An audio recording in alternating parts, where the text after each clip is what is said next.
Alrighty. Um, this video is kind of because I forgot to turn the light on. Give me 1 second. I was like, I forgot to turn the light on. If I hit the record button.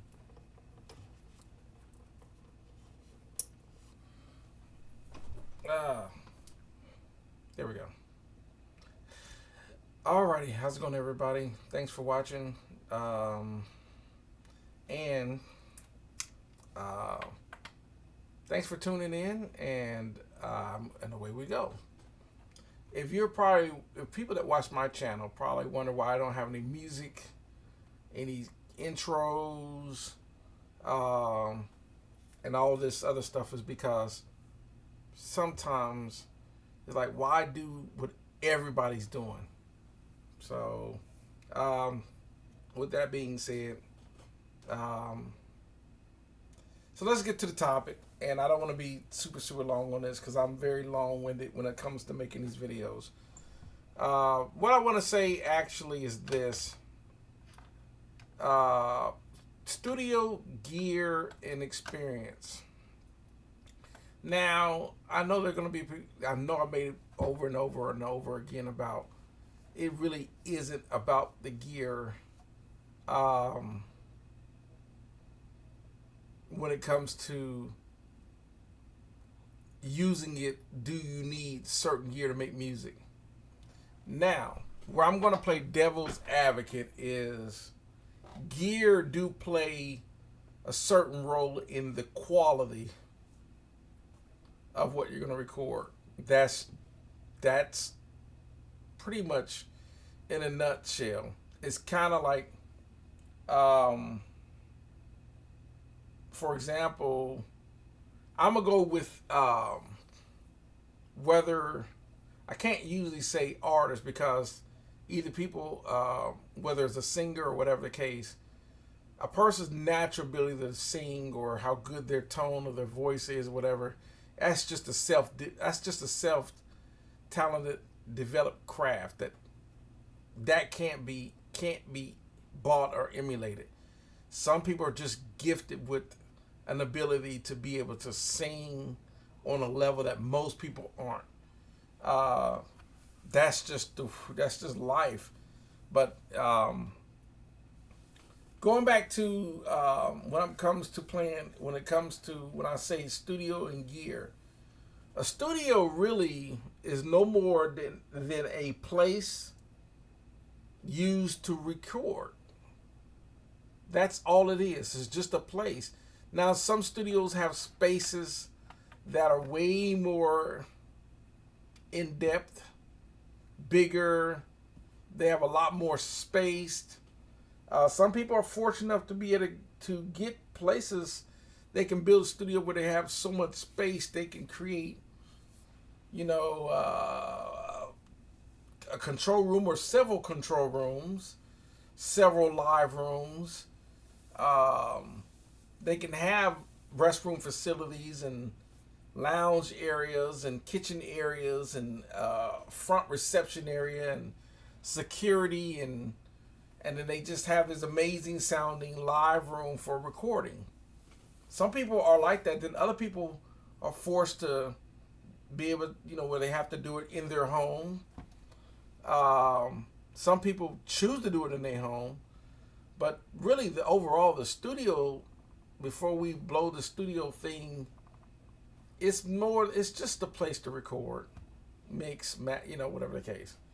That's all it is. Now, the reason why I like gear, and then the reason why I don't really get caught up in the gear, is because if you watch enough studio tours, you will notice that no one has the same identical setups, from gear choices of gear they are using to the where their studios are set up. No one has an identical setup. So, and that's where it boils down to choices of gear you can buy, ranging from microphones to preamps to you just name it. But the last part I want to talk about, or the last two things I want to talk about as far as musicianship talent and skill level is, the reason why I'm saying that, if you really think about this, let's say I happen to be walking to a music store, or happen to walk into a place where there's instruments, and I just happen to see a French horn, and I decide to myself, now the French horn is an instrument, and I decide to pick it up, and I'm just gonna start playing it. But I've never played French horn in my life. Here's the magic question that I want everyone to think about. What are the chances that I'm going to make that French horn sound absolutely amazing with no skill set and experience of playing that instrument? Well, that's also for the same case when it comes to buying a piece of gear for your studio. If you don't know how to use it, it is not going to work correctly. Period. And that's everything in life. If you don't know how to use it, you're not going to make it work. Which brings me down to my last point, which comes down to, when it comes to studios, a lot of times the studios and the studio tours, and when you start seeing software and plugins and gear, they are putting this, what's the word I'm looking for? Misconception that for you to make amazing music, you're going to need whatever these sets of plugins with this software, with these choices of pieces of gear. And every time you do that, you will make amazing music, which is absolutely false. Now, what would happen if with the plugins or the gear, they will be tools that will make life a lot easier having those pieces of gear. But really, honestly, the reason why so many things sound so good on a musical level is because there's a couple of factors. One, the person actually knows how to play the instrument. And the better they are, the better the instrument sounds. Two, most people that know how to play an instrument upgrade, or will mostly likely upgrade the instrument they know how to play to a better sounding quality instrument. If you play a bass, let's say you had a $200 bass and then you went to a $2,000 Fender Jazz or whatever, the quality of the jazz and the quality of the strings that they decide to choose to put on that bass, the quality of the pickups, my nose itch right here on the edge, tip on the very tip, the quality of the pickups in that bass, and on top of that, the quality of the bass amp they decide to choose. The same thing with a guitar player. A guitar player, if he's got some very basic low-end pickups and he decided to put in some better quality pickups, some better quality strings, and on top of that, the guitar player is just absolutely amazing guitar player that has this remarkable skill to make the guitar sound amazing. And on top of that, the choice of guitar amp they decide to use. The studio and the gear is going to make that, capture that quality of the musicianship, the musicianship, and the quality of the tone from the musician themselves. That's what you're hearing through really good sounding gear. Okay sounding gear. Okay sounding gear can still make a really good sounding musician with a really good sounding instrument through his own rig or her own rig still sound really good. But a better sounding sets of gear, like a better sounding console, better studio monitors, better preamps, better gear can really make it sound good. And I'll end on this note. You know, it's kind of like when we think about, I'll go to Capitol Studios when Al Schmidt was alive.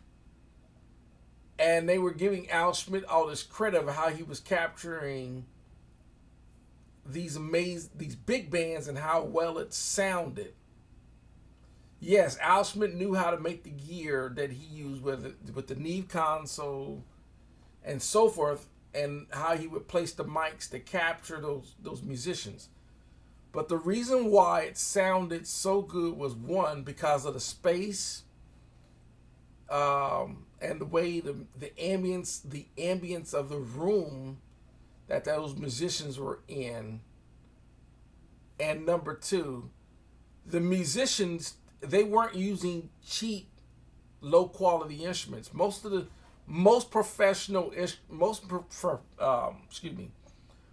Almost all pro level professional musicians use professional sounding gear.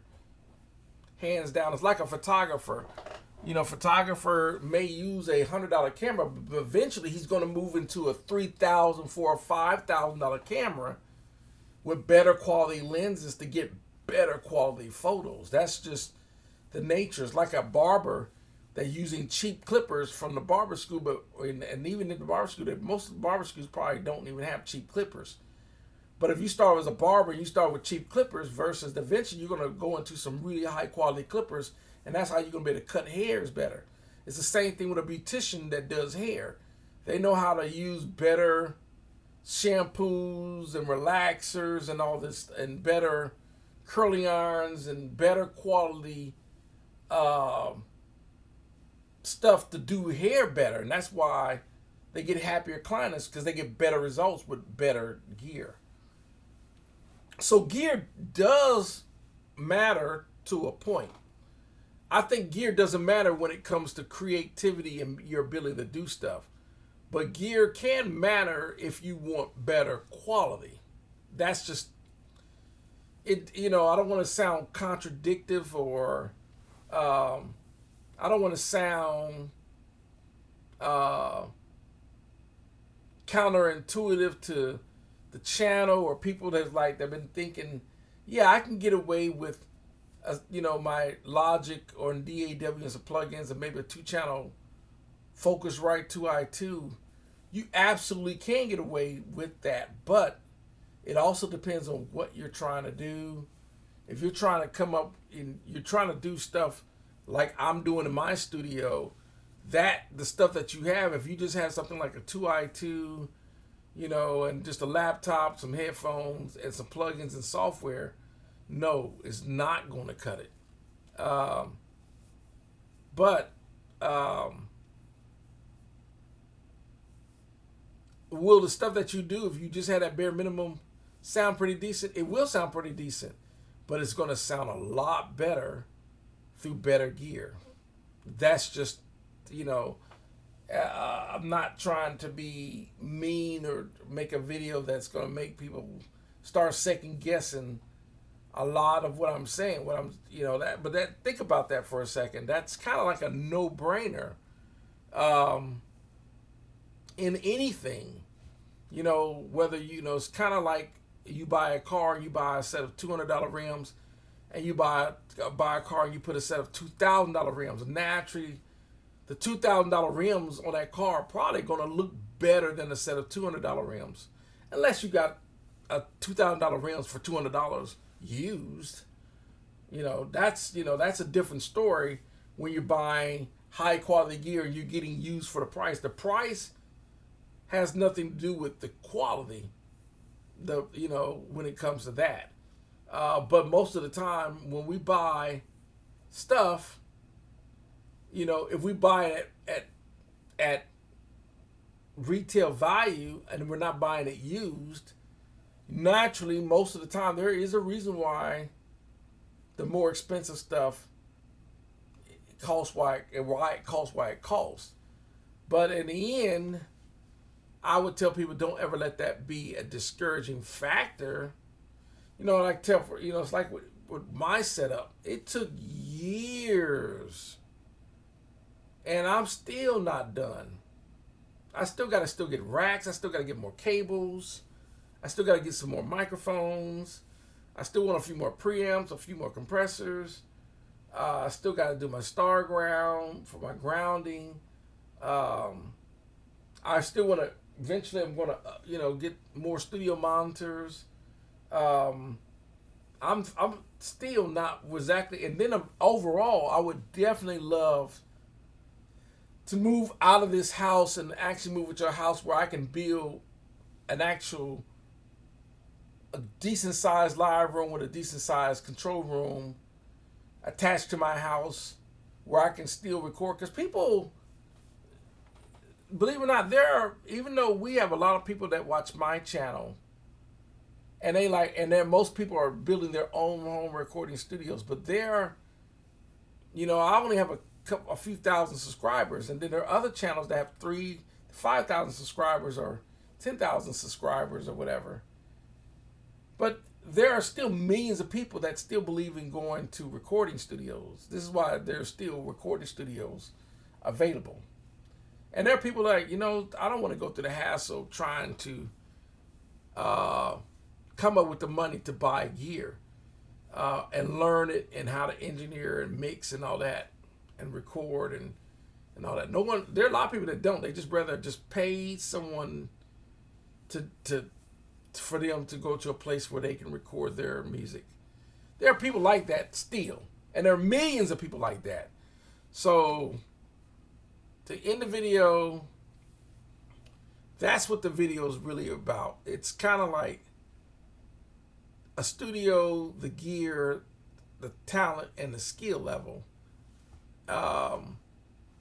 In the end, the gear in a good studio space, capturing better quality sounding instruments from better quality musicians, will always come up with a better result. That's just the name of the game.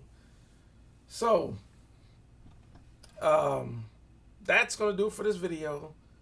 I hope people kind of understood what I mean when I make these videos.